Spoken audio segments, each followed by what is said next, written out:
the drama with MLB and the Players Association continues.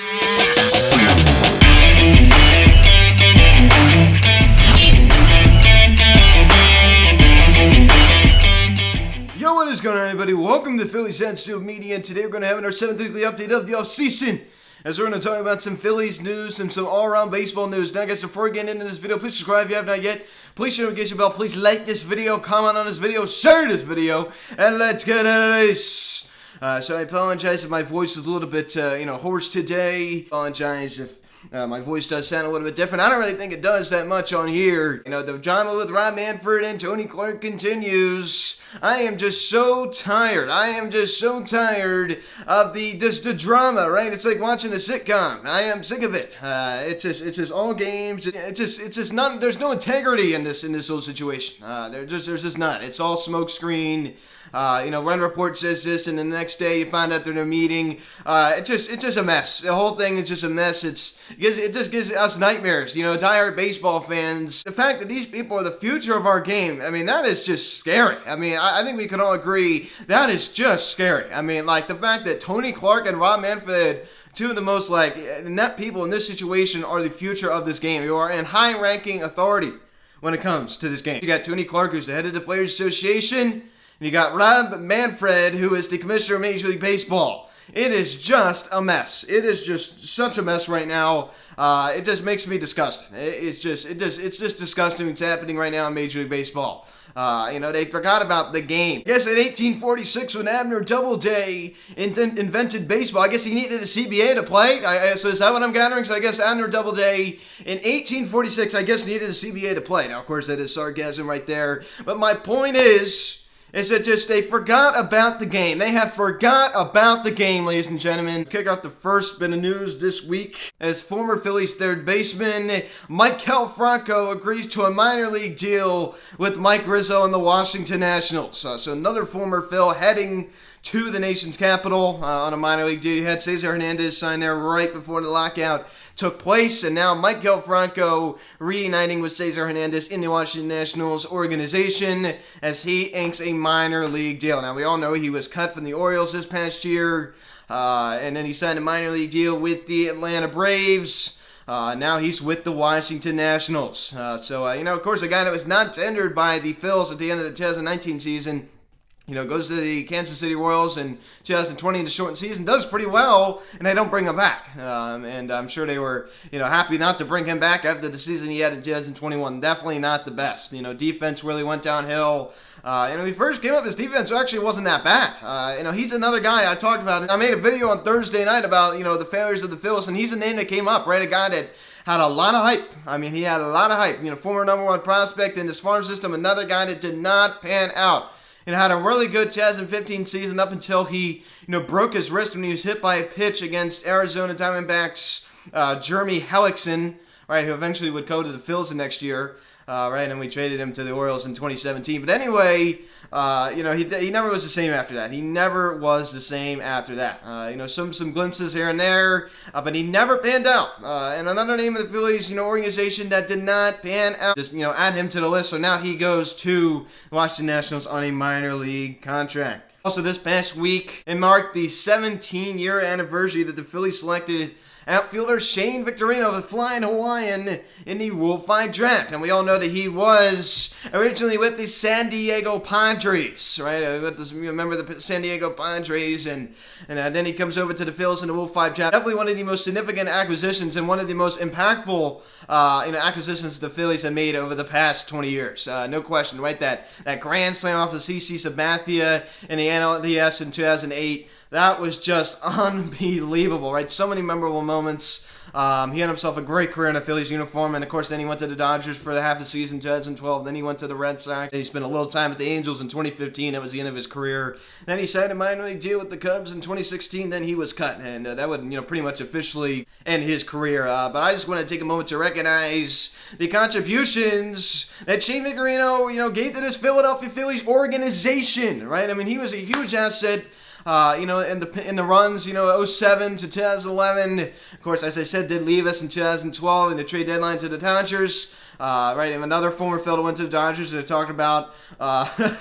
on Thursday night. But definitely a huge acquisition for the Phils, and a lot of memorable moments. Right, as I said, I mean, most notably that grand slam off of CC Sabathia in the 2008 NLDS. That was just electrifying, because honestly, he wasn't really a power hitter, and no one really expected him to do that. And that was just wonderful, right? The excitement. I mean, CC Sabathia, a huge trade acquisition for the Marquee Birds in 2008, getting him over from the Cleveland Indians, and of course he would leave in free agency to sign with the New York Yankees. And also this past week, the Phillies signed 6 right-handed pitchers to minor league deals. Cam Bedrosian, who was with the Phillies this past year, so they re-signed him. Then they signed Andrew Bellatti.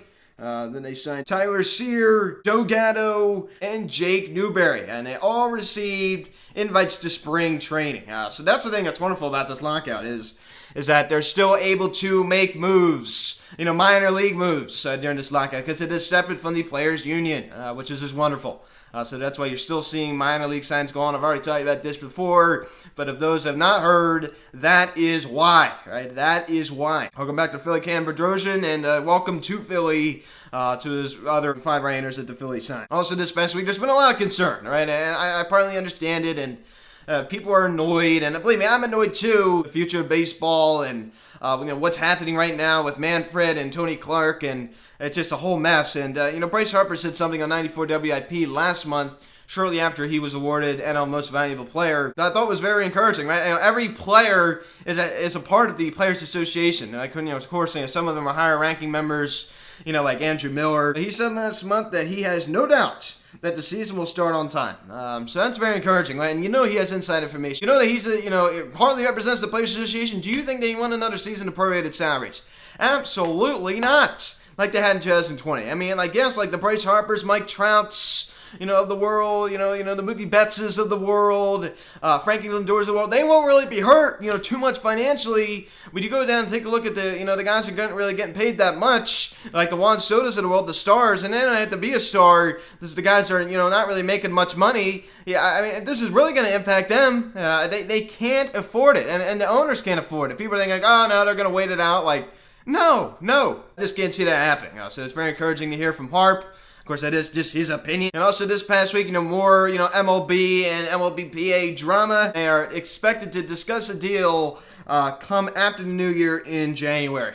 So they're not really going to discuss, anything serious up until then. It makes sense, Christmas time and all that other stuff. I mean, it's kind of distracting. Of course, it's very important. I'm not really that mad about that. I'm not really that worried about people being like, oh, another reason, for this, it's going to be delayed even more now. No.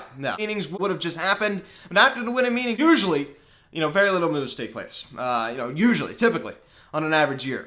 So this is kind of a quiet time anyway. So I'm not really going to look too much into that right now. I'm just not. But it's all the drama. It's just all the drama, holding out to get this, and it's just ridiculous. These game players, man, they don't care about the game of baseball. They don't care. A report came out this past week that the Phillies are among teams interested in star Japanese outfielder Seiya Suzuki. So he's definitely a stud, right? I mean, I'd love to get an international signing like that. That'd be great. We need homegrown talent. Of course, he did play in Japan, but he hasn't played for any other MLB team. So that would be great. He's definitely a very athletic guy, as we've heard. Can hit for some power. So I think he'd be great, especially, with our outfield help. We need a lot of outfield help right now. Of course, David Gombrowski can't make anything official until this lockout is over, which is just as we talked about before. Also, a report came out. I just talked about it. Was it a minute ago about how they're not going to meet until January? Then a report came out and said that the MLB and the Players Association met on Thursday. Now, if you weren't going to meet until January, what do you mean on Thursday? It's just, you can't even believe what you even hear anymore, ladies and gentlemen, with these reporters. Really, I mean, it's just ridiculous. It's just a lot of smoke screen, a lot of stuff that the Players Association tells us to put out so they can get leverage, and it just reminds me of reminds me a lot of 2020. You remember in the spring of 2020, they were trying to negotiate a season. And it also reminds me of tactics that Scott Boras, Bryce Harper's agent, and a powerhouse agent, and many other MLB players have decided to use. That sounds like Scott Boras to me. smoke screening, putting out reports, make the other side, think more. It's just all mind games. It's just all mind games, and my best advice is to just not pay attention to any of it, right? It's just so ridiculous. I just choose not to pay attention to it. Listen, the players feel like the owners, value is growing more, and the players aren't getting, what they deserve. And of course, there's a lot of other disagreements with the DH and, all this other stuff, with the, eligibility to be a free agent. They want to shorten the years, and of course, the owners aren't happy about that because they get less time with their player, yada, yada, yada. There's a lot of issues that they're on the table that they're discussing. And clearly they did not like the last collective bargaining agreement. It was agreed on in late 2016. I believe that was in December. It's crazy though, because back then, there wasn't that much drama. There wasn't. And I think what really caused this big feud, and I think they were coming apart for a while now, and people predicted this for a while. I don't know if you guys know, but this was predicted to happen over the past 2-3 years. Ever since I've been, running Phillies Hats to media, I remember hearing reports saying a lockout may be coming, And now this is a very small lockout as of now, but it could turn into something big, which I don't think it will, as I discussed many, many times before, with the loss of revenue. So that's why I do not think it will turn into anything big, but it's definitely annoying. Those that love the game, it's just annoying to see this happen. It's just like these people I kind of feel like are hijacking the game of baseball. And it's just like fans are they're going to lose fans. The younger generation, which is the future of the game, in my opinion, in my eyes, they're going to be turned off by this. They're going to be like, no, I don't want to support. This is ridiculous. They want to play baseball, or they acting like they're in some big negotiation. I understand this is a big negotiation, but they don't care about the game of baseball, and that they made that very obvious. They made that obvious in 2020 that they don't care about the game of baseball. I think that's very, very clear, and no matter what they say in their press statements about it's all about the fans, this and that, that's a bunch of baloney. I know it is right when I read it.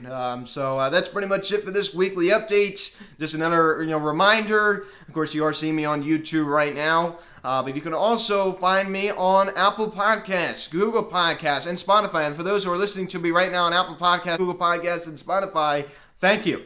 So you can find me podcast version on those sites. On the description below. The only place you can find me with video is on YouTube. So guys, thank you for watching this video. Please subscribe if you have not yet. Please hit the notification bell. Please like this video, comment on this video, share this video. Check out the social media link. Let's go section.